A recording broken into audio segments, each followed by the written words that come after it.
അമ്മുക്കുട്ടി കോളേജിൽ നിന്നിറങ്ങി റോഡിലേക്ക് കടക്കവേ ഒരു പയ്യൻ തന്നെ തന്നെ നോക്കിക്കൊണ്ട് നിൽക്കുന്നത് കണ്ണിൽ പെട്ടു.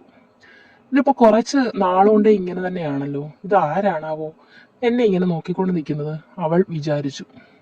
അങ്ങനെ അവൾ മൈൻഡ് ചെയ്യാതെ അടുത്തുള്ള കടയിൽ കയറി ഡ്രിങ്ക്സും പപ്സും കഴിച്ചു. അതിനുശേഷം ബസ്സിൽ കയറി വീട്ടിലേക്ക് പോയി. വീട്ടിൽ ചെന്നിട്ടും അവളെ ആ ചിന്ത അലട്ടിക്കൊണ്ടേയിരുന്നു. അത് ആരാണ്, കുറച്ച് നാളുകൊണ്ടേ തന്നെ വാച്ച് ചെയ്യുന്നതായിട്ട് തനിക്ക് തോന്നുന്നു. വീട്ടിൽ പറയണോ വേണ്ടിയോ എന്ന് അവൾ ആദ്യം ഒന്ന് ആലോചിച്ചു. തൽക്കാലം പറയണ്ട, എന്തെങ്കിലും പ്രശ്നമാവുകയോ എന്തെങ്കിലും ചെയ്യുവാണെങ്കിൽ പറയാമെന്ന് അവൾ വിചാരിച്ചു. നോക്കിക്കൊണ്ട് നിൽക്കുന്നതല്ലേ ഉള്ളൂ, അതിപ്പോ പറഞ്ഞിട്ട് പ്രശ്നത്തിലോട്ട് പോകണ്ട. എന്തെങ്കിലും അവന്റെ ഭാഗത്തുനിന്ന് റെസ്പോൺസ് വരുവാണെന്നുണ്ടെങ്കിൽ പറയാമെന്ന് ചിന്തിച്ച് അവൾ അത് വീട്ടിൽ പറഞ്ഞില്ല. പിറ്റേന്ന് കോളേജിലേക്ക് അവൾ ഒരുങ്ങി എത്തി. ക്ലാസ് ഒക്കെ കഴിഞ്ഞ് ഇറങ്ങി കൂട്ടുകാരികളോട് യാത്ര പറഞ്ഞ് അവൾ വീട്ടിലേക്ക് പോകാനായിട്ട് ബസ് സ്റ്റോപ്പിലെത്തി. അപ്പോഴിതാ ബസ് സ്റ്റോപ്പിന്റെ അടുത്ത് നിൽക്കുന്നു ആ പയ്യൻ. അവൻ അവളെ നോക്കി ഒന്ന് ചിരിച്ചു. അവൾ വലിയ മൈൻഡ് കൊടുത്തില്ല. പക്ഷേ ആ ചിരി അവളുടെ ഹൃദയത്തിൽ കൊണ്ടു. ബസ് വന്നു, അവൾ കയറിപ്പോയി.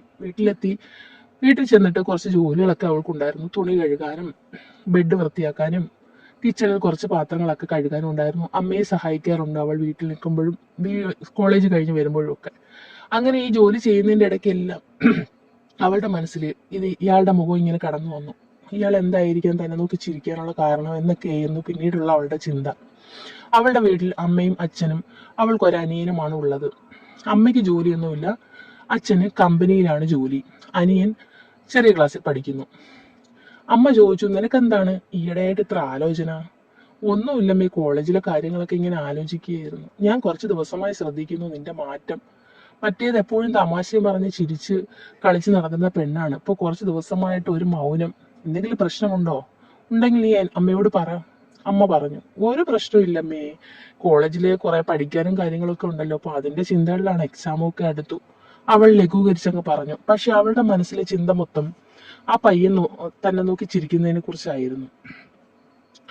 എന്തെങ്കിലും ആവട്ടെ എന്ന് അവൾ കരുതി. അങ്ങനെ പിറ്റേന്ന് ഇതേ കണക്ക് ബസ് സ്റ്റോപ്പിൽ നിന്നപ്പോൾ ആ പയ്യൻ അടുത്തേക്ക് വന്നു. കുട്ടിയുടെ പേരെന്താ എന്നൊക്കെ ചോദിച്ചു. അവളൊന്നും പറഞ്ഞില്ല. പേര് പറഞ്ഞില്ലെങ്കിലും കുഴപ്പമൊന്നുമില്ല, എനിക്ക് പ്രശ്നമൊന്നുമില്ല. അങ്ങനെ അവന്റെ പേര് പരിചയപ്പെടുത്തി. എൻ്റെ പേര് നിതിൻ, ഞാനിവിടെ അടുത്ത് തന്നെ ഒരു കമ്പനിയിൽ വർക്ക് ചെയ്യുകയാണ്. ഇപ്പോൾ ജോലിയിൽ നിന്ന് ഇറങ്ങി നിൽക്കുകയാണ്. അപ്പോൾ അടുത്ത് എൻ്റെ ഒരു ചേട്ടൻ്റെ കടയുണ്ട്, അവിടെ ഇടയ്ക്കിടയ്ക്ക് വരാറുണ്ട്. അങ്ങനെയാണ് ഞാൻ കുട്ടിയെ കാണുന്നത്. കുട്ടിയെ കണ്ട മാത്രം തന്നെ എനിക്ക് കുട്ടിയെ ഒരുപാട് ഇഷ്ടമായി. അവളോട് പറഞ്ഞു. കുട്ടിയോട് നേരിട്ടത് പറയാനായിട്ട് കുറച്ച് നാളുകൊണ്ടേ ഞാൻ വെയിറ്റ് ചെയ്തിരിക്കുകയാണ്. പക്ഷേ എനിക്ക് എന്തോ അതിന് ഒരു ധൈര്യക്കുറവ് പോലെ, കുട്ടി എന്ത് വിചാരിക്കും എന്നൊക്കെയുള്ള ചിന്ത.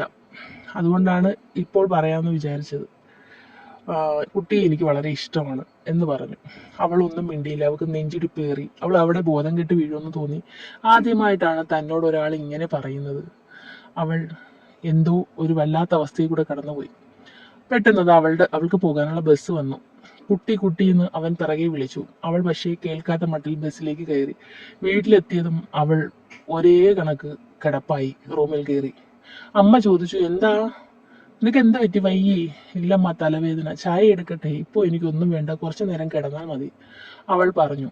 അങ്ങനെ അവൾ കുറച്ചു നേരം കിടന്ന് അവൾ ഉറങ്ങാനല്ല കിടന്നത്. അയാൾ പറഞ്ഞത് അവളെ മാനസികമായും ശാരീരികമായും ഏറെ സ്വാധീനിച്ചു. കാര്യം എന്ന് വെച്ചാൽ അത് കേട്ടിടം മുതൽ അവൾക്ക് കൈയും കാലും വിറയ്ക്കുന്നത് പോലെ തോന്നി. മനസ്സിൽ പല പല ചിന്തകളും കയറിക്കൂടി. പക്ഷേ എന്ത് പറയണമെന്ന് അറിയാൻ വയ്യാത്തൊരവസ്ഥയിലായിരുന്നു അവൾ. അവന് തിരിച്ച് നല്ല വഴക്ക് കൊടുക്കണോ, അതോ വീട്ടിൽ പറയണോ, അതോ അവനോട് തിരിച്ച് ഇഷ്ടമാണെന്ന് പറയണോ? അങ്ങനെ പിറ്റേന്ന് അവൾ കോളേജിൽ പോയി തിരിച്ച് ബസ് സ്റ്റോപ്പിൽ വന്നപ്പോൾ അവിടെയൊന്നും അയാളെ കണ്ടില്ല. കോളേജിന്റെ പരിസരത്ത് അയാളെ കണ്ടില്ല. അവൾക്ക് എന്തോ ഒരു വല്ലാത്ത വിഷമം തോന്നി. കാണാതിരുന്നപ്പോൾ എന്തോ ഒരു ടെൻഷൻ പോലെ. അവൾ ബസ് വരുന്നിടം വരെ നോക്കി നിന്നു, കണ്ടില്ല. കാണാതിരുന്നപ്പോൾ ആ ബസ് പോട്ടെ, അടുത്ത ബസ്സിനായിട്ട് കാത്തു നിന്നു. അത്രയും സമയം കൂടി നോക്കി ചിലപ്പോൾ ഇനി വരുമായിരിക്കുമെന്ന് നമുക്ക് തോന്നി. പക്ഷേ അയാൾ വന്നില്ല. അവൾ അടുത്ത കയറിയിട്ട് അവൾ തിരിഞ്ഞു നോക്കി, അവിടെ എങ്ങാനും നിപ്പുണ്ടോ. പക്ഷേ അവിടെ എങ്ങും കണ്ടില്ല. അവൾ എന്തോ ഒരു വിഷമത്തിലേക്ക് പോയി. അപ്പോൾ ഉള്ളിൻ്റെ ഉള്ളിൽ അവൾക്ക് അയാളോട് ഒരു ഇഷ്ടമുണ്ടെന്ന് അവൾക്ക് തന്നെ തോന്നി. അങ്ങനെ വീട്ടിൽ വന്നിട്ട് കാണാത്തതിൻ്റെ വിഷമമായി. പിന്നെ മിണ്ടാനും തോന്നില്ല, ഒരു ജോലിയും ചെയ്യാൻ തോന്നുന്നില്ല, തുണി കഴുകാനുണ്ട്, അത് ചെയ്യാൻ തോന്നുന്നില്ല. രാത്രിയായപ്പോൾ അമ്മ കഴിക്കാൻ വിളിക്കുന്നു, അമ്മേ എനിക്ക് വേണ്ട വേണ്ട വേണ്ട, എനിക്ക് വിശപ്പില്ല. അവൾ പറഞ്ഞു, എന്തെങ്കിലും ഒന്ന് കഴിക്കുന്നേ, നിനക്ക് എന്ത് പറ്റി എന്ന് അമ്മ ചോദിക്കുകയായിരുന്നു. എനിക്കൊന്നും പറ്റിയില്ല അമ്മേ, എനിക്ക് വിശപ്പില്ല എന്തോ, അവൾ പറഞ്ഞു. പക്ഷേ അയാളെ കാണാത്തതിന്റെ വിഷമം കൊണ്ടാണ് അവൾക്ക് സത്യത്തിൽ ആഹാരം കഴിക്കാൻ തോന്നാതിരുന്നത്. എന്താണ് തനിക്ക് ഇങ്ങനെയെന്ന് അവൾ ചിന്തിച്ചു. അയാളെ കണ്ടില്ല എന്ന് പറഞ്ഞ് തനിക്ക് ഇങ്ങനെ വിഷമം വരേണ്ട കാര്യം എന്താ, അവൾ ഇങ്ങനെ ആലോചിച്ചു. പിറ്റേന്ന് കോളേജിൽ അവൾ ഒരുപാട് പ്രതീക്ഷയോടെ നല്ലതുപോലെ ഒരുങ്ങി ഒക്കെയാണ് പോയത്. കാണാൻ പറ്റുമെന്നൊരു പ്രതീക്ഷ അവളുടെ മനസ്സിലുണ്ടായിരുന്നു. പിറ്റേന്ന് ഭാഗ്യം കണ്ടപ്പോഴത്തേക്ക് അവളുടെ ഹൃദയത്തിൽ എന്തോ ഒരു തണുപ്പ് അനുഭവപ്പെട്ടു, മനസ്സിനൊരു കുളിർമ. പക്ഷെ അവളത് പുറമേ കാണിച്ചില്ല. അവൻ നോക്കി ചിരിച്ചപ്പോൾ അവളും ചിരിച്ചു. അവൻ അത്ഭുതമായി പോയി അവൾ ചിരിച്ചപ്പോൾ. അങ്ങനെ അവള് ബസ് സ്റ്റോപ്പിൽ ഇരിക്കുകയായിരുന്നു. അവൻ കുറച്ചപ്പുറത്തോട്ട് മാറിയിരുന്നു. ഏത് കോളേജിലാണ് പഠിക്കുന്നത്, വീട്ടിൽ ആരൊക്കെയുണ്ട്, ഇങ്ങനെ കുറച്ച് വിശേഷങ്ങളൊക്കെ അവളോട് ചോദിച്ചു. അപ്പോൾ അവള് നല്ലതുപോലെ അതിനുള്ള ഉത്തരം കൊടുത്തു. എന്നിട്ട് അവൻ്റെ ഫോൺ നമ്പർ എഴുതി അവൾക്ക് കൊടുത്തു. കുട്ടിക്ക് വിരോധമല്ലെങ്കിൽ എന്നെ വിളിക്കുകയോ മെസ്സേജ് അയക്കുകയോ ചെയ്യാമെന്ന് പറഞ്ഞ് കൊടുത്തു. അങ്ങനെ അവൾ ആ ഫോൺ നമ്പർ വാങ്ങിച്ചു. അവൾക്ക് പോകാനുള്ള ബസ് വന്നതും അവൾ അതിനകത്ത് കയറി വീട്ടിലെത്തി. കുറച്ച് ജോലികളുണ്ടായിരുന്നു. ഇന്ന് ജോലി ചെയ്യാൻ എന്തോ ഒരു പ്രത്യേക ഉത്സാഹം ഉണ്ടായിരുന്നു. ഒന്നാമത് അവനെ കണ്ടത്, രണ്ടാമത് അവൻ്റെ ഫോൺ നമ്പർ കിട്ടിയത്, എന്തോ ഒരു വലിയ നിധി തനിക്ക് കിട്ടിയൊരു പ്രതീതിയായിരുന്നു. അങ്ങനെ ജോലികളെല്ലാം പെട്ടെന്ന് ചെയ്ത് നേരത്തെ കയറി കിടക്കാനുള്ള രീതിയിലുള്ള പരിപാടി. അമ്മ ഞാൻ നേരത്തെ കിടക്കട്ടെ, രാവിലെ എഴുന്നേറ്റ് പഠിക്കാനുണ്ടെന്നൊക്കെ പറഞ്ഞ് പതിവിലും നേരത്തെ അവൾ റൂമിലേക്ക് കയറി കതകടച്ചു. എന്നിട്ട് ഫോൺ എടുത്തു.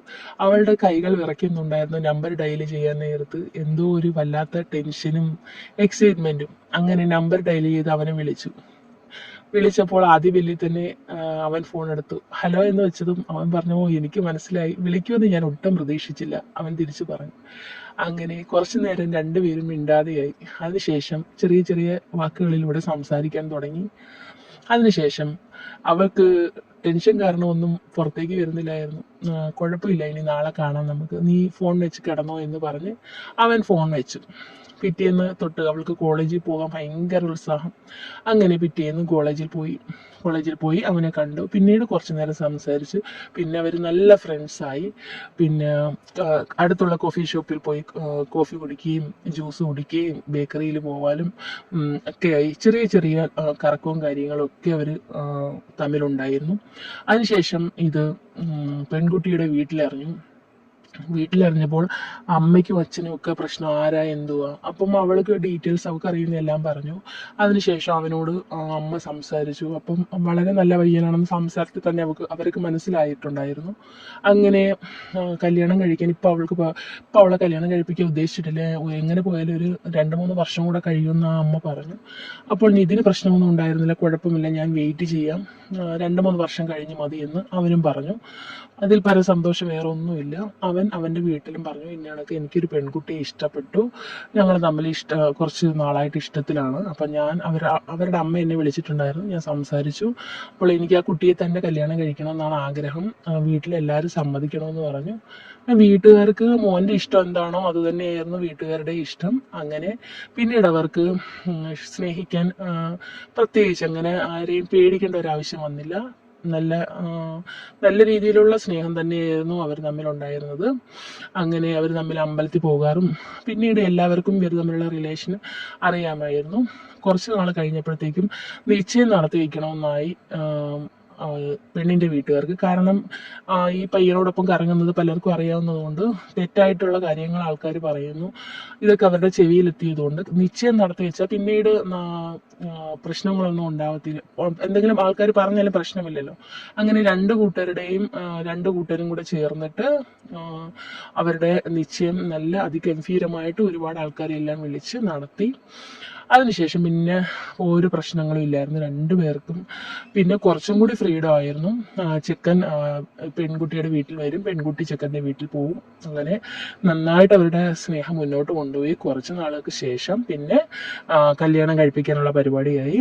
കല്യാണത്തിന് വേണ്ടുന്ന സാധനങ്ങളെല്ലാം രണ്ട് കൂട്ടരും കൂടെ പോയി ഒരുമിച്ച് പർച്ചേസ് ചെയ്ത് കല്യാണം അതിഗംഭീരമായിട്ട് തന്നെ അവരുടെ ഫ്രണ്ട്സിനെയും ഫാമിലീസും എല്ലാം കൂടി ചേർന്ന് അടിച്ച് പൊളിച്ച് കല്യാണമൊക്കെ നടത്തി. ഒരു പ്രശ്നങ്ങളും ഇല്ലാതെ അവർ രണ്ടുപേരും സുഖമായിട്ട് ജീവിക്കാൻ തുടങ്ങി. അപ്പോൾ കഥ നിങ്ങൾക്ക് ഇഷ്ടമായോ?